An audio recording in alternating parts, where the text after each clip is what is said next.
Assalamualaikum warahmatullahi wabarakatuh. Perkenalkan, saya Muhammad Dede Farizi, NPM 171300055, mahasiswa bimbingan dan konseling Universitas Muhammadiyah Metro. Di sini saya akan mempresentasikan hasil studi kasus saya yang berjudul Studi Kasus tentang Perencanaan Karir yang Rendah pada Siswa dan Penanganannya di SMA Negeri 1 Kibang, Kabupaten Lampung Timur, tahun pelajaran 2019-2020. Adapun tujuan dari studi kasus ini adalah yang pertama, untuk memenuhi tugas mata kuliah studi kasus SM. Yang kedua, untuk memperoleh gambaran tentang pelaksanaan studi kasus pada siswa yang dilakukan di SMA Negeri 1 Kibang, Kabupaten Lampung Timur. Lokasi dan waktu. Adapun lokasi dan waktu yaitu lokasi kegiatan ini berlangsung di SMA Negeri 1 Kibang yang beralamat di Jalan Raya Metro Kibang. Waktu pelaksanaan studi kasus ini dilaksanakan selama 1 minggu berturut-turut terhitung mulai tanggal 16 April sampai 20 April 2020. Kegiatan dan waktu berkunjung ditentukan dari kesepakatan bersama teman dan guru pamong berlatar BK. Metode pengumpulan data. Yang pertama adalah wawancara. Wawancara merupakan salah satu metode untuk mendapatkan data tentang anak atau individu lain dengan mengadakan hubungan secara langsung untuk mendapatkan data dengan informan. Yang kedua adalah angket. Angket merupakan suatu daftar yang berisi pertanyaan-pertanyaan yang harus diisi atau dijawab dan dikerjakan oleh orang yang ingin diselidiki, yang juga disebut dengan responden. Yang ketiga adalah daftar cek masalah. Daftar cek masalah adalah suatu cara atau jenis tes instrumentasi yang berupa statement tentang masalah yang umumnya dialami oleh individu. Setelah itu kita beralih ke pembahasan. Nah, pembahasan pertama yaitu adalah identifikasi. Identifikasi kasus adalah menyangkut siapa individu dan sejumlah individu yang akan kita identifikasi. Yang pertama adalah data berdasarkan biodata siswa. Yang kita studi kasus pada masalah ini di SMA Negeri Kibang adalah nama lengkap inisialnya adalah D, kelasnya 11 MIA 1, sekolah di SMA Negeri 1 Kibang, jenis kelamin perempuan, tempat tanggal lahir Kibang 24 September 2002, agama Islam, cita-cita menjadi dokter, hobi bernyanyi, alamat rumah Jalan Raya Metro Kibang, Kecamatan Metro Kibang, Kabupaten Lampung Timur, suku Sunda, kewarganegaraan Indonesia dan bahasa sehari-hari adalah Indonesia.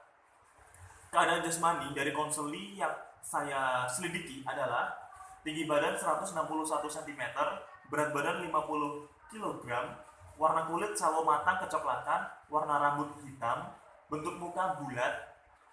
Keterangan pendidikan dari konseli ini adalah nama anak-anak pada usia 5 tahun, sekolah lama belajarnya selama 2 tahun, sekolah dasar menginjak usia 7 tahun dan lamanya 6 tahun.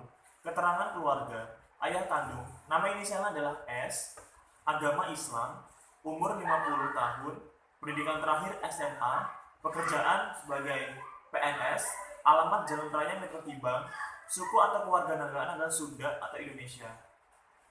Agama ibu kandung, nama S, agama Islam, umur 48 tahun, pendidikan terakhir adalah SMA, pekerjaan ibu rumah tangga, alamat Jalan Raya Metro Kibang, suku kewarganegaraan Jawa. Saudara. Konseli ini adalah anak urutan ketiga dari 3 saudara. Jumlah saudaranya 3, laki-laki 1,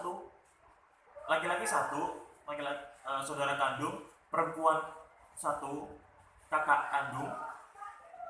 Terus keterangan tempat tinggal. Tinggal dengan orang tua, ke sekolah dengan sepeda motor, jarak rumah dengan sekolah adalah 1 km.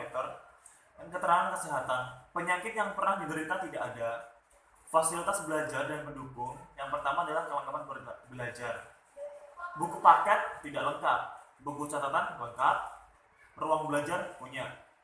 Bimbingan, dari ayah selalu membimbing, dari ibu selalu membimbing, dari saudara jarang membimbing. Waktu belajar siswa yang diteliti itu tidak teratur. Selanjutnya adalah keterangan lainnya.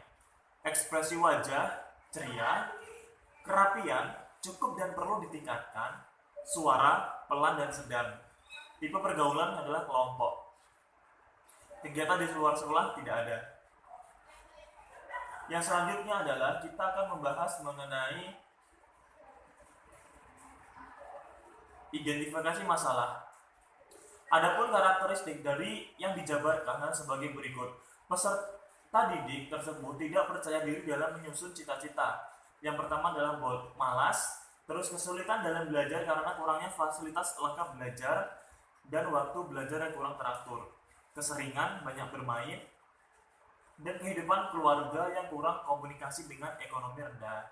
Yang selanjutnya adalah diagnosis. Diagnosis merupakan kegiatan yang diambil untuk menetapkan faktor-faktor penyebabnya berdasarkan hasil identifikasi masalah. Pada konseli ini, jadi simpulannya bahwa masalah yang dialami konseli disebabkan beberapa faktor sebagai berikut. Yang pertama adalah kepercayaan diri yang kurang pada klien dalam menyusun cita-cita. Yang kedua, keadaan keluarga yang kurang perhatian orang tua pada akademik anak dan kesulitan mengakses pembelajaran. Yang selanjutnya adalah prognosis. Prognosis merupakan estimasi alternatif pemecahan masalah yang mungkin dilakukan berdasarkan hasil diagnosis. Dari hasil diagnosis di atas, maka rencana bantuan atau treatment yang dapat diberikan kepada siswa atau konseli dalam usaha untuk memecahkan masalahnya adalah: yang pertama, pemberian bantuan konseling gestalt dengan teknik kursi kosong. Yang selanjutnya adalah bimbingan karir. Selanjutnya adalah treatment. Treatment atau lazimnya yang disebut dengan perlakuan merupakan tindakan menetapkan dan melakukan cara yang tepat dalam mengatasi kesulitan atau masalah khusus kasus dengan program yang teratur dan sistematis. Adapun treatment bantuan yang dapat diberikan kepada konseli yaitu yang pertama adalah pemberian bantuan konseling gestalt dengan teknik kursi kosong. Yang kedua adalah bimbingan karir. Layanan informasi ini diberikan untuk membekali siswa dengan berbagai pengetahuan dan pemahaman tentang berbagai hal yang berguna bagi individu atau siswa sebagai penunjang karirnya ke depan. Selanjutnya adalah evaluasi. Evaluasi merupakan suatu cara yang ditempuh untuk melihat seberapa jauh efek atau pengaruh yang diberikan bagi pemecahan masalah yang ada. Segi keberhasilan dan tindakannya, perlakuan yang telah diberikan dijabarkan sebagai berikut. Yang pertama adalah dari sisi keberhasilan. Siswa bersangkutan mengetahui informasi tentang karir yang ada. Siswa menyadari ada masalah. Dari sisi ketidakberhasilan, siswa masih belum menempatkan diri dan menempatkan rasa percaya diri yang diharapkan. Siswa kurang mampu berpartisipasi dalam konseling yang dilakukan. Akibatnya, proses konseling agak terlambat karena siswa begitu tak mau membuka diri. Selanjutnya adalah tindak lanjut. Tindak lanjut ini sangatlah diperlukan untuk mengetahui apakah akan adanya kegiatan lain untuk menunjang studi kasus ini. Tindak lanjut merupakan upaya yang dilakukan konselor untuk mengikuti perkembangan klien selanjutnya. Yang selanjutnya adalah penutup. Yang pertama adalah kesimpulan. Berdasarkan hasil studi kasus yang dilaksanakan di SMA Negeri 1 Kibang, maka diambil kesimpulan sebagai berikut. Yang pertama, studi kasus adalah suatu cara memperoleh data selengkap-lengkapnya tentang individu, terdiri dari identifikasi, prognosis, diagnosis, treatment, dan tindakan lanjut. Selanjutnya adalah masalah perencanaan karir yang rendah dari siswa ditengarai disebabkan oleh beberapa hal, yakni kepercayaan diri yang kurang pada klien, keadaan keluarga yang kurang, dan kurangnya perhatian orang tua terhadap akademik siswa. Yang ketiga adalah kesulitan untuk mengakses pembelajaran. Yang selanjutnya adalah bantuan yang diberikan kepada siswa yang bertujuan membantu menyelesaikan permasalahannya, yakni yang pertama adalah membantu pemberian dengan memberikan konseling gestalt dengan teknik kursi kosong dan bimbingan karir. Yang terakhir adalah kesimpulan. Adapun berdasarkan dengan hasil studi kasus ini dapat disimpulkan bahwa ada beberapa saran, antara lain bagi konselor sebaiknya lebih dalam memperhatikan perkembangan yang sedang terjadi pada siswa. Yang selanjutnya adalah bagi orang tua siswa atau konseling hendaknya meningkatkan hubungan komunikasi yang efektif dengan siswa sehingga siswa konseli ini dapat berkembang secara optimal. Yang selanjutnya adalah bagi siswa atau konseli, klien hendaknya lebih bisa kooperatif dengan praktikan. Konselor mampu ataupun orang-orang yang dapat membantu memecahkan permasalahan klien sehingga memudahkan proses menyelesaikan masalah.